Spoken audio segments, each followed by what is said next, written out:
भगवान की।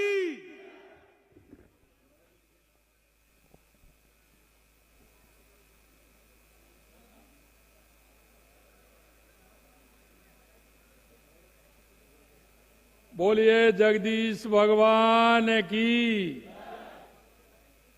अब ये तो बता रहे थे जवाहर जी की हलवा खाया है सभी ने। अब ये तो हमारी माता बहनों को पता होगा कि हलवा बनाया है कि नहीं बनाया है। नहीं मिला तो घी का ही होगा, क्योंकि जब आपके पास घी नहीं होगा तो फिर किसी के पास नहीं होगा। बोलिए जगदीश भगवान की, देवनारायण भगवान की, बोलिए गिरिराज महाराज की। आज के इस भगवान जगदीश जी के लक्खी मेले में, आज के इस कार्यक्रम में मंच पर विराजमान कैबिनेट में मेरे साथी, जिन्होंने अपनी मेहनत से, अपनी परिश्रम से, अपनी सेवा से राजस्थान के एक ऐसे नेता के रूप में पहचान बनाई है जो जमीन से जुड़कर चलने वाले। ऐसे मेरे साथी गृह राज्य मंत्री जवाहर सिंह जी बेडम साहब, छबड़ा के विधायक भाई प्रताप सिंह जी सिंघवी साहब, करौली के विधायक भाई दर्शन सिंह जी गुर्जर साहब, सपोटरा के विधायक भाई हंसराम जी मीणा साहब, हमारे करौली के जिलाध्यक्ष भाई शिव कुमार सैनी जी, आपके अपने ही हमारी पार्टी के वरिष्ठ नेता पूर्व विधायक भाई मान सिंह जी गुर्जर साहब, हमारी इंडोन की पूर्व विधायक राजकुमारी जी जाटव, हमारी प्रत्याशी सांसद इंदू देवी जी जाटव जी, भाजपा प्रत्याशी टोड़ा भीम रामनिवास जी मीना साहब, जगदीश मंदिर धाम के ट्रस्ट के महंत श्री मनोज कुमार जी, अध्यक्ष श्री घनश्याम खटाना जी, श्री बहादुर सिंह जी और 12 गांव की सरदारी पंच पटेल, मेरे सभी पूजा योग बुजुर्गों, नौजवान दोस्तों और इतनी बड़ी मेरी संख्या में आई मेरी माता बहनों, सबसे पहले तो मैं आप सभी का अभिनंदन करता हूं, वंदन करता हूं, आप सभी को नमन करता हूं। और मैं धन्यवाद देना चाहता हूं कमेटी को कि आज मैं सौभाग्यशाली हूं कि आज भगवान जगदीश जी के मंदिर में आकर के एक साथ आप सभी का दर्शन का लाभ मिला। इसके लिए भी मैं धन्यवाद देना चाहता हूं, क्योंकि आज बसंत पंचमी है और ये बसंत पंचमी आप सब जानते हैं कि एक किसान की खुशहाली का प्रतीक है। क्योंकि आप देखते हैं घर से बाहर निकलते हैं हरियाली, और जब सरसों के फूलों को देखते हैं तो मन प्रसन्न होता है, क्योंकि हम सभी किसान हैं और किसान को खेती की आस होती है। और इस समय हमारी खेती पूर्ण रूप से जब दिखती है तो निश्चित रूप से हमारी माता बहनें, हमारे सभी किसान भाइयों के मन में एक उत्साह और उमंग होता है। और इस मौसम में फूल भी खिलते हैं, इसलिए ये बहारों का मौसम भी है। और भगवान कृष्ण ने भी कहा है, जगन्नाथ जी ने कहा है कि ऋतुओं में मैं बसंत हूं, तो ये जगन्नाथ जी का बसंत भी है। ये भी बड़ी खुशहाली की बात है।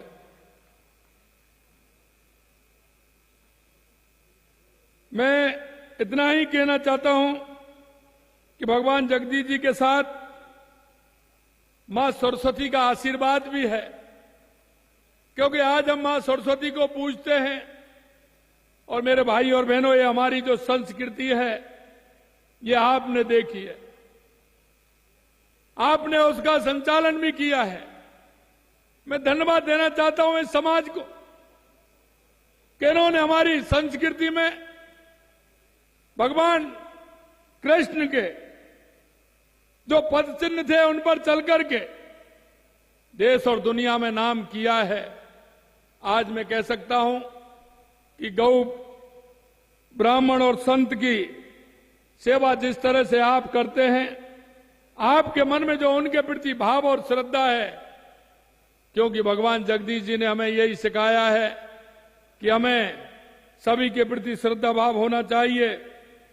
और एक सबसे बड़ी बात है, हमारे देश के यशस्वी प्रधानमंत्री नरेंद्र मोदी जी कहते हैं कि हमारा विकास भी हो और हमारी विरासत को भी संभालने का काम हो।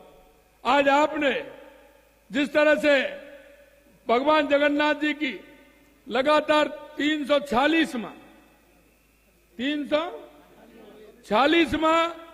जो प्राकट्य दिवस आज मना रहे हैं, ये हमारी विरासत है, ये हमारी संस्कृति है। जिस तरह से हम उसका संचालन करते हुए आध्यात्मिक सांस्कृतिक हम मना रहे हैं, मैं आपसे यही कहना चाहता हूं, प्रधानमंत्री जी ने इस महान देश के गौरव को पुनः स्थापना करने का काम किया है। और आपने देखा होगा अयोध्या में राम मंदिर के निर्माण के साथ काशी विश्वनाथ कॉरिडोर भी देखा है, महालोक काल का जो निर्माण हुआ है वो भी आपने देखा है। ऐसे कई अन्य कार्य भी हुए हैं और आपने देखा होगा राजस्थान में हमने भी ये कार्य प्रारंभ किया है, क्योंकि हमने मंदिरों के लिए 100 करोड़ रुपए दिए हैं। आपने देखा होगा एक ही मंदिर के लिए अलग से हमने 100 करोड़ रुपए खाटू श्याम के लिए दिए हैं। और अभी आपने देखा होगा गिरिराज जी में भी 15 दिसंबर को मुहूर्त लगाया गया था कि पूछरी का लौटार गिरिराज जी भव्य और दिव्य बने, इसके लिए भी हमारी सरकार ने काम किया है। और हमने एक और घोषणा की है, क्योंकि भगवान कृष्ण जब शिक्षा के लिए जा रहे थे तो शिक्षा के लिए जब मथुरा से निकले तो वो उज्जैन संदीपनी के आश्रम में पहुंचे थे। और हमने भी कहा कि भगवान जाओ करके गए, कृष्ण गमन पथ बनाएंगे और हमारे मंदिरों का निर्माण करते हुए इसको भव्य बना करके भगवान कृष्ण का गमन पथ हमारा ये होगा। और इसी से मैं कहना चाहता हूं, क्योंकि वो शिक्षा के लिए गए थे और हमारे जवाहर सिंह जी ने आज शिक्षा की ही बात कह दी। उन्होंने कहा कि भगवान जब शिक्षा के लिए संदीपन आश्रम में गए थे, ये तो मेरी बहनें हैं और बहनें भी वो हैं कि यहां का जो हमारा जिस तरह का जलवा रहा है, हमारे इस क्षेत्र के भाई सेना में बहुत बड़ी संख्या में हैं, वो मां भारती की रक्षा कर रहे हैं, हमेशा वो अपने दायित्व पर रहते हैं। इसलिए जो उन्होंने कहा है कि शिक्षा के लिए जहां आवासीय विद्यालय होना चाहिए, उसके लिए उनकी मांग जो है हम उसको भी पूरा करते हैं, जहां हमारी बहनों को पढ़ने के लिए। जब आपके यहां से भगवान कृष्ण संदीपन गुरु के आश्रम में शिक्षा के लिए जा सकते हैं, तो वो जगन्नाथ मंदिर भी उन्हीं के धाम में आता है और ये कृष्ण गमन में जगन्नाथ मंदिर का भी उद्धार होगा। ये भी मैं आपसे कहना चाहता हूं। मित्रों, मेरी जाति है तो वो किसान है, क्योंकि देश के यशस्वी प्रधानमंत्री नरेंद्र मोदी जी कहते हैं कि इस देश में 4 जातियां हैं। और इसीलिए मैं कहना चाहता हूं, अगर वो 4 जातियां हैं, वो पहली किसान, मजदूर, मेरा युवा और मेरी बहनें महिला, ये 4 जातियां देश के अंदर हैं। अगर इन 4 जातियों का उत्थान होगा तो मेरे गांव का उत्थान होगा, मेरी तहसील का उत्थान होगा, मेरे जिले का उत्थान होगा, मेरे प्रदेश का उत्थान होगा और मेरे देश का उत्थान होगा। आपने जैसा कहा, मैं वही आपको बताना चाहता हूं मेरे भाई और बहनों, कि जब हम 1 साल पहले सरकार में आए थे सरकार में आए तो हमने देखा था कि हमारे राजस्थान का उत्थान कैसे हो सकता है, क्योंकि लोग आते थे 70 साल से जिसका सबसे ज्यादा यहां राज था। मैं उनसे कहना चाहता हूं कि राजस्थान में सबसे पहले अगर कोई कमी थी तो मेरे किसान की वो धरती प्यासी थी, मेरे किसान की धरती को पानी पिलाना था। हमने सबसे पहले रोड मैप बनाया। हमने कहा कि पहले आवश्यकता राजस्थान की क्या है, तो हमको लगा कि सबसे पहले आवश्यकता राजस्थान को पीने के पानी और मेरे किसान के खेत के लिए पानी की आवश्यकता है, खेत के लिए पानी की आवश्यकता है। मैं एक बात तो नहीं कह सकता कि आलू से सोना बना दें, वो तो मैं नहीं बना सकता, लेकिन मैं एक बात जरूर कह सकता हूं, अगर मेरे इस किसान की जमीन को पानी मिलेगा तो मेरी ये जमीन जरूर सोना उगलेगी, ये जरूर हो सकता है। इसलिए राजस्थान के हर क्षेत्र को देखते हुए पूर्वी राजस्थान की जो मांग थी, ईआरसीपी योजना जिसका नाम हमने राम जल सेतु किया है, उस राम जल सेतु के माध्यम से आपके करौली, सवाई माधोपुर, धौलपुर, भरतपुर, अलवर, जयपुर, टोंक, हमारे इन 17 जिलों को पानी पीने के लिए भी मिलेगा और 4 लाख हेक्टेयर भूमि को सिंचाई के लिए पानी भी मिलेगा। ये बात हमने करके दिखाई है। यही नहीं, हमने कहा पूरे राजस्थान का विकास हो। हमने हमारा शेखावाटी, सीकर, चूरू, झुंझुनू के लिए यमुना जल का समझौता किया है। उसके लिए हमारी डीपीआर प्रारंभ हो गई है। इसका तो काम डीपीआर का प्रारंभ हुआ है। हमारा हनुमानगढ़, गंगानगर से लेकर के बीकानेर, नागौर, जैसलमेर, बाड़मेर, फलौदी के लिए पानी की आवश्यकता है, तो उसमें इंदिरा गांधी नहर को पक्का करने का, और वहां हमारा पानी जो कम आता था उस काम पानी को भी हमने, कि हमारा पानी पूरा मिले, इसके लिए भी काम किया है। हमने उदयपुर के अंदर हमारी देवास स्कीम को प्रारंभ किया है कि जो आधा पानी हमारा अरब सागर में जाता था, आधा हिंद महासागर में आता था। हमने कहा वो पानी हमारा काम नहीं आता है, वहां भी टनल बना करके और टनल के माध्यम से एनीकट बना करके उस पानी को भी हमने इधर लिया है। हमने माई डैम को भी आगे बढ़ाने का काम किया है, जिससे कि हमारा डूंगरपुर, बांसवाड़ा, पाली, जालौर, सिरोही को भी पानी मिले। मैं आपसे इतना ही कहना चाहता हूं, हमने वायदा किया है और हमने उसका शिलान्यास भी 17 दिसंबर को, आपने देखा होगा, देश के यशस्वी प्रधानमंत्री नरेंद्र मोदी जी ने किया है। और आपको हम विश्वास दिलाते हैं आने वाले समय में उसका उद्घाटन भी हम ही करने वाले हैं, ये भी हम आपको विश्वास दिलाते हैं। दूसरी बात हमारी थी कि हमें दूसरी और क्या आवश्यकता है। हमने देखा दूसरा, हमारा बिजली के क्षेत्र में हमारा किसान परेशान रहता है।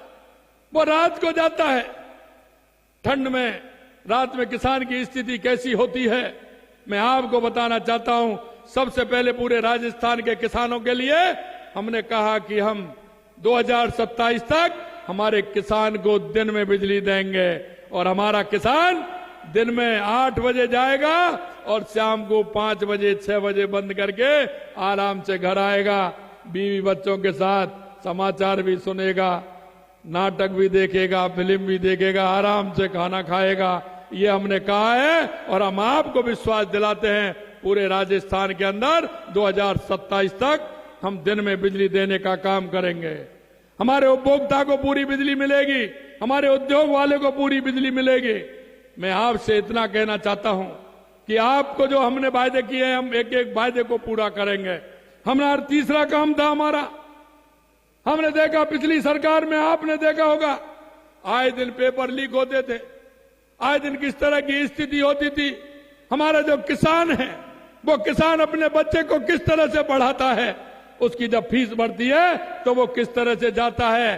अरे मेरे भाइयों, मैं जानता हूं वो गरीबी बहुत बुरी होती है, जब मेरे किसान की, मजदूर की गरीबी होती है वो बहुत बुरी होती है। मेरा किसान जब किसी से पैसा लेने के लिए जाता है वो रात के अंधेरे में जाता है, पड़ोसी को भी पता नहीं चले, इसलिए लेकर के आता है और अपने बच्चे से कहता है कि जाइए आप मेहनत करिए बच्चा भी विश्वास दिलाता है कि पिताजी मैं नंबर लाके बताऊंगा और आपका सहारा बनूंगा, मेरी नौकरी लगेगी।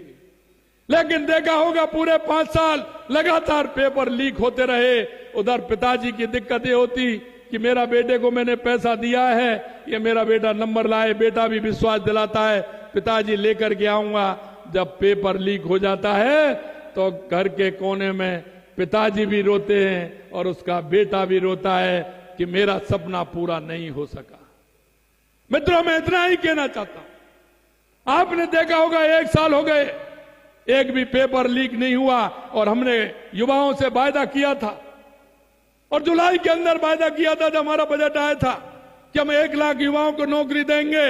और आपने लगातार देखा होगा हमने 60,000 को नियुक्ति पत्र दे दिए। अगले महीने 15,000 युवाओं को नियुक्ति पत्र देने जा रहे हैं। जब तक जुलाई आएगी हम 1 लाख युवाओं को नौकरी देने का काम करेंगे।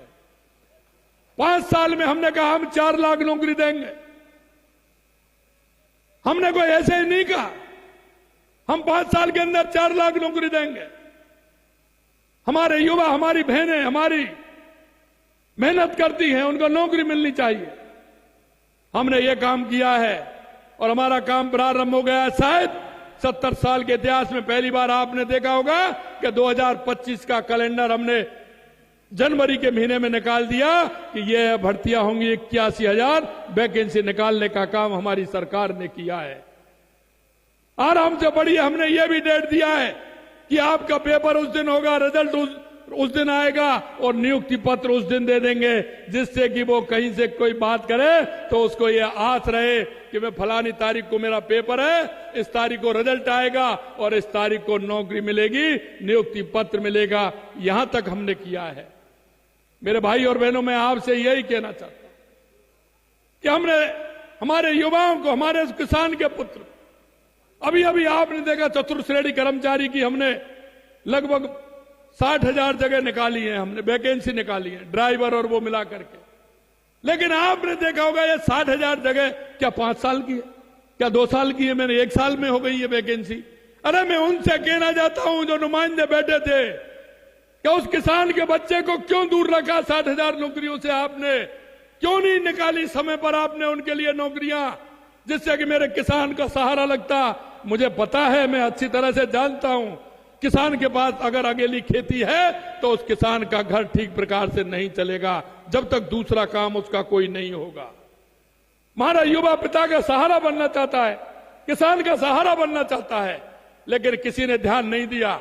मैं आपको कहना चाहता हूं, आपको लगेगा कि किस तरह से इन लोगों ने किसान के उन बेटों के साथ धोखा दिया है। हमने 60,000 जगह निकाल करके और हमने कहा कि इसका नियम भी बनाया और हमने कहा इसको पेपर लीजिए और इस किसान के बच्चे को 60,000 नौकरी दीजिए। वो भी हम देने वाले, ये भी हम बताना चाहते हैं। चौथा हमारा काम था कि हमारे किसान को रोजगार, बेटों को रोजगार कैसे मिले, हमारा उद्योग कैसे चले। हमारा प्राइवेट में हमने 6 लाख नौकरियां देने का वायदा किया, उन नौकरियों की हम कैसे दें? आपने देखा होगा हमने राजस्थान किया है।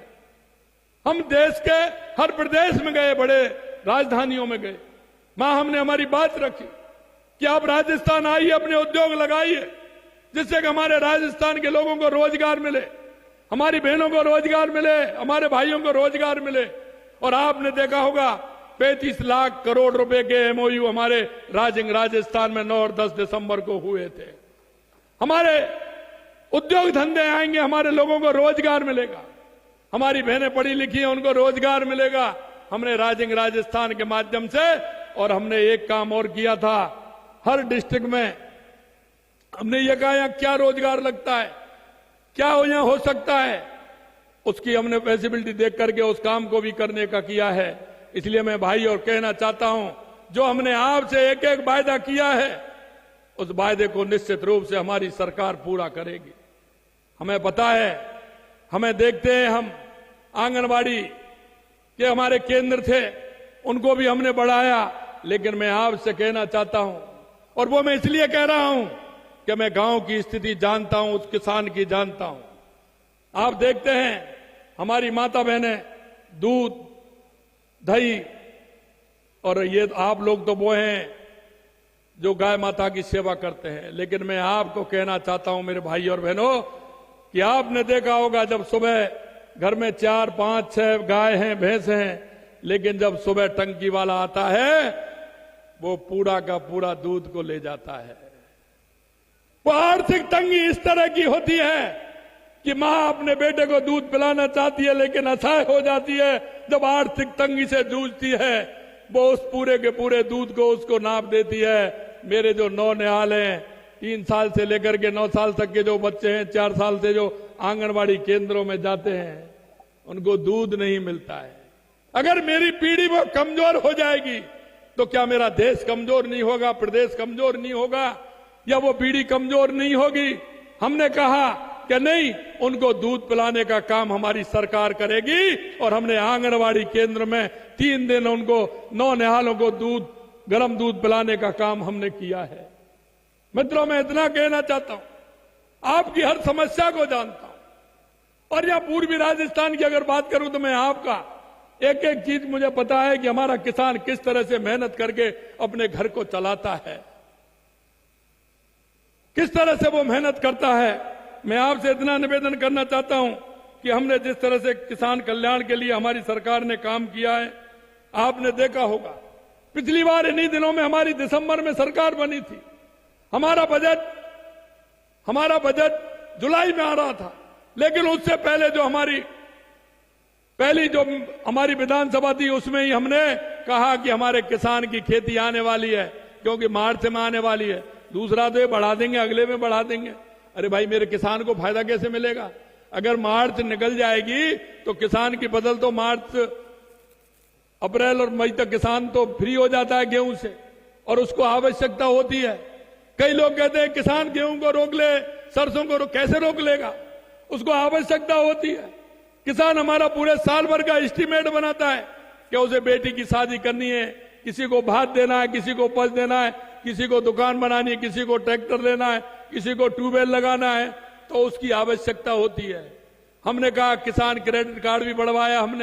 हमने ये कहा कि उनसे कि हमारा किसान का गेहूं का समर्थन मूल्य वो भी हमने बढ़ाया। और आज मैं कह सकता हूं पूरे देश के अंदर अगर गेहूं का सबसे ज्यादा समर्थन मूल्य है तो वो राजस्थान के किसान को मिल रहा है, राजस्थान के किसान को मिल रहा है। मैं ये भी जानता हूं कि किसान किस तरह से चलता है, और अभी मैं और लेने वाला हूं कि किसान हमारी किन किन परेशानियों से परेशान रहता है। हमने किसान के लिए जिस तरह से काम किया है, हमारे देश के यशस्वी प्रधानमंत्री नरेंद्र मोदी जी किसान सम्मान निधि देते थे। हमारी राजस्थान सरकार ने कहा था कि हम भी आपको किसान सम्मान निधि देंगे। आपके खाते में आ रही है कि नहीं आ रही है? आपके खाते में किसान सम्मान निधि आ रही है कि नहीं आ रही है? आपने 2 किस्त लगातार देखी होंगी, 1000 रुपए की एक किस्त, 1000 रुपए की किस्त हमने देने का काम किया है। हमने जो किसान से वायदा किया है, हर वायदे को हमारी सरकार पूरा करेगी। और अभी अभी आपने देखा होगा कल का जो बजट आया था, उसमें आपने देखा होगा प्रधानमंत्री जी ने कृषि बजट में बढ़ोतरी की। किसान सम्मान निधि, फसल बीमा योजना, कृषि ऋण, उत्पादन लागत का 1.5 गुना, एमएसपी, जैविक खेती को बढ़ावा, प्रति बूंद से किस तरह से हम हमारी फसल को सिंचित कर सकते हैं, सूक्ष्म सिंचाई कोष, कृषि यंत्रीकरण, मृदा स्वास्थ्य कार्ड आदि कामों को उन्होंने किया है। नई पहल उठा करके किसान की आय डबल करने का काम हमारे प्रधानमंत्री जी ने किया है। किसान भाइयों के प्रति हमारी पूरी निष्ठा के साथ हमारी सरकार काम कर रही है। माननीय प्रधानमंत्री श्री नरेंद्र मोदी जी के नेतृत्व में केंद्र सरकार किसान सम्मान निधि 6000 और 2000 रुपए हमने दिए। यही नहीं मेरे भाई और बहनों, मैं आपसे अंत में इतना कहना चाहता हूं कि हमारी सरकार ने जिस तरह से मुख्यमंत्री मंगला पशु योजना, ऊंट सड़क जन विकास और गोपाल क्रेडिट कार्ड, मैंने एक गोपाल क्रेडिट कार्ड किस लिए प्रारंभ किया आपको बताना चाहता हूं। क्योंकि सबसे पहले किसान के घर अगर कोई आता है, रिश्तेदार या दूसरे के यहां हम जाते हैं, तो सबसे पहले पूछते हैं खेतीबाड़ी कैसी हुई है, यही पूछते हैं ना। फसल कैसी है, यही पूछते हैं ना। जब जाते हैं रिश्तेदारी में यही पूछते हैं ना। और दूसरी बात क्या पूछते हैं? दूध बूध हो रहा है कि नहीं हो रहा है, यही पूछते हैं कि नहीं पूछते हैं कि दूध बूध हो रहा है कि नहीं हो रहा है? तो वो कहते हैं हाँ हो रहा है, तो उसको खीर बन जाएगी। यही है ना, दाल बाटी चूरमा भी हो जाएगा दूध हो रहा है तो। अगर दूध नहीं हो रहा है तो फिर कहां से होगा? हमने सोचा कि हमारा कोई भी किसान ऐसा नहीं रहे, इसके लिए 1 लाख रुपए हमने गोपाल क्रेडिट कार्ड दिया है कि हमारा कोई भी किसान, अगर किसी के गाय भैंस नहीं है तो वो 1 लाख रुपए में आराम से आए, भैंस लेकर के आए, उस पर किसी तरह का हमने ब्याज नहीं है, 1 लाख रुपए ऋण मुक्त है वो। और इसलिए वो कि आप अपने बच्चों को गाय भैंस ला करके उनको दूध पिला सके और उनको घर में कोई रिश्तेदार आए तो उसको चाय पानी कर सके, हमारी माता बहनें बढ़िया खीर बना करके उनको खिलाएं। इसके लिए हमने गोपालक क्रेडिट कार्ड हमने दिया है, क्योंकि हम जानते हैं कि हमारे किसान की क्या क्या दिक्कतें हो सकती हैं। घर घर जाकर बीमार पशुओं के इलाज के लिए मोबाइल पशु चिकित्सालय वाहनों के माध्यम से सेवाएं शुरू की है, क्योंकि हमारा किसान कहां गाय भैंस को ले जाएगा?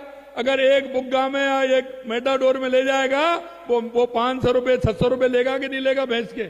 आप बताइए। ये छोटी छोटी बातें हैं, लेकिन आप इनका उपयोग करिए कि अगर वो भैंस बीमार है, गाय बीमार है, तो उसमें रख के ले जाएगा तो 500 700 400 रुपए लगेंगे कि नहीं लगेंगे? अब आप फोन करिए, वो गाड़ी खुद ही आ जाएगी। आती है कि नहीं आती? वो गाड़ी खुद ही आ जाएगी। इसलिए मैं कहना चाहता हूं ये भी हमने किया है। और मैं जानता हूं आप डेयरी पे दूध देने जाते हैं तो उसके लिए भी बिक्री कर में 5 रुपए प्रति लीटर हमारी सरकार अनुदान देती है। 5 रुपए प्रति लीटर, क्योंकि हमें पता है किसान का सहारा पशुपालन है।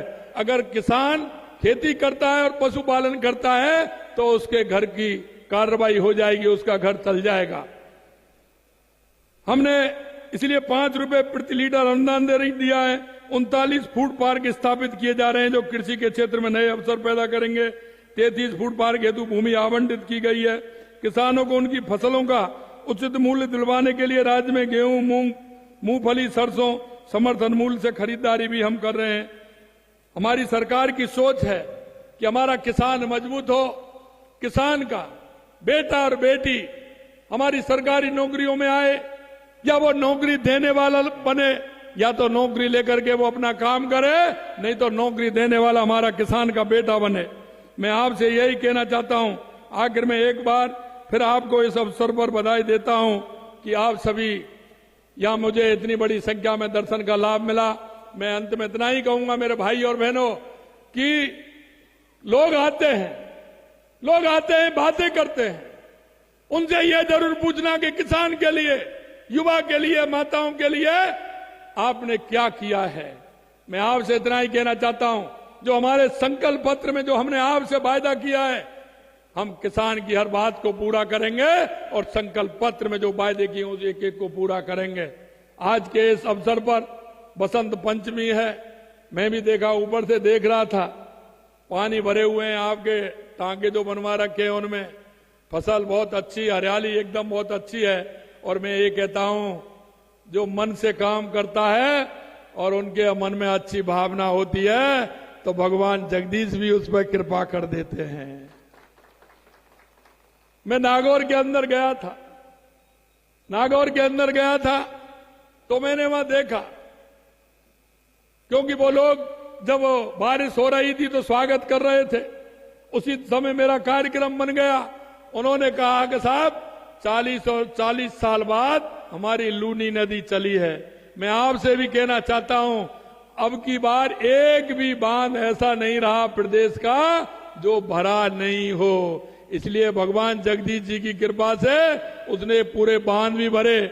और मैं जिधर पूछता हूं, मेरे भाई और बहनों, किसानों की खुशहाली है, अच्छी फसल है, और अच्छी फसल होती है तो हमारे किसान की उम्मीद भी बनती है और हमारा किसान दुगनी ताकत से काम करता है। नहीं तो आपने देखा है, अगर हारी हुई जंग पर कौन लड़ता है?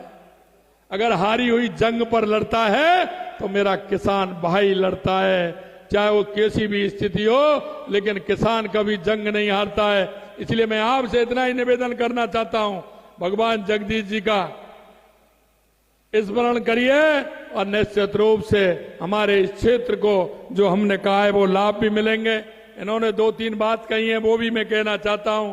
इन्होंने कहा है कि मैंने जगदीश जी मंदिर के लिए तो कहा ही है, यहाँ 2-4-5 दिन में हमारा कोई अधिकारी आएंगे, हमारे उसके वो आएंगे तो देखेंगे किस तरह से भव्य बन सकता है। जगदीश मंदिर को भव्य बनाते हुए हमारे भगवान कृष्ण के जो कृष्ण का मन पथ है उसमें भी करेंगे। और एक मेरे से कहा है कि जहाँ छात्र आवास बनना चाहिए, आप निश्चित रूप से जहाँ छात्र आवास बनेगा, जिससे हमारी बहनों की ठीक ढंग से पढ़ाई हो सके। 2-3 बात उन्होंने और दी हैं। उन्होंने कहा है कि यहाँ अस्पताल कौन सा है, यहाँ अभी नहीं है, लेकिन कौन सी उसका है, नहीं पशु औषधालय की बताई ना, या क्योंकि मैं देख रहा हूं इतनी बड़ी संख्या में 12 गांव हैं, पशु पालने का काम यहाँ होता ही है गाय माता का, तो एक अस्पताल जो केंद्र है उसको अस्पताल हो जाएगा, उसको क्रमोन्नत करके उसको, जिससे कि आपको परेशानी नहीं आए। आप सभी ने बुलाया, मैं मंदिर कमेटी को धन्यवाद देता हूं, आप मंच पर विराजमान सभी को धन्यवाद देता हूं और आप सभी को भी प्रणाम करता हूं, नमन करता हूं कि इतनी बड़ी संख्या में आप सभी के दर्शन का लाभ मुझे मिला। बहुत बहुत धन्यवाद। बसंत पंचमी की बहुत बहुत शुभकामनाएं, बहुत बहुत शुभकामनाएं। जय हिंद, जय भारत, जय राजस्थान।